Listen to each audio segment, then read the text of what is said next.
गुडघ्याची सांधेदुखी बऱ्याच प्रमाणात आढळते. खूप साऱ्या लोकांमध्ये हे दिसून येतं.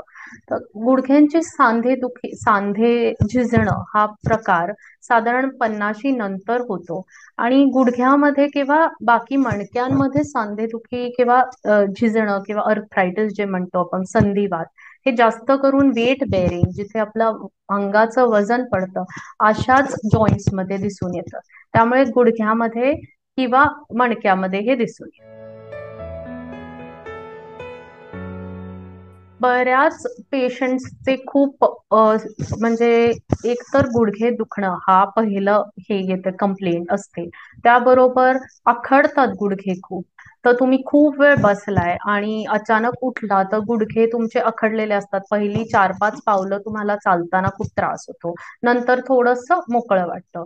फार वेळ चालायला लागलं की गुडघे दुखतात, अडकतात किंवा जिने चढणं उतरणं खूप कठीण जातं. मांडी घालून बसता येत नाही, खाली बसता येत नाही. रात्री पण काही काही जणांना रात्रीच झोपताना गुडघे एकमेकांवर जर चिकटले तर दुखतं. तर हे सारे प्रकार दिसू शकतात पेशंट्समध्ये.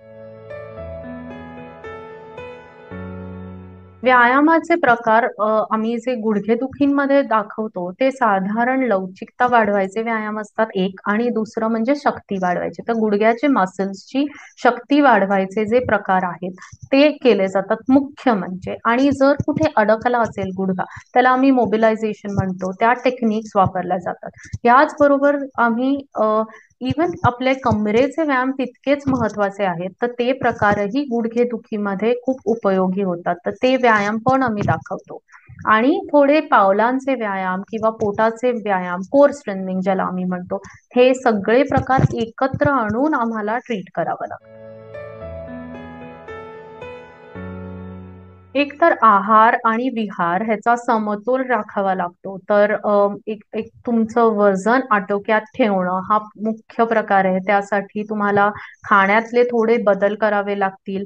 चालणं थोडंसं करावं लागेल. म्हणजे हे सगळं मी म्हणते, जेव्हा तुम्हाला अजूनही झालेलं नाहीये झीज, त्याच्या आधीच तुम्ही "हो, नाही" म्हणून हा सगळा प्रयत्न करायला पाहिजे. आणि रोजच्या हल्लीच्या आपल्या जीवनशैलीमध्ये आपण खूपच बसकी कामं असतात सगळी सारखी आणि आपण हालचाली करत नाही.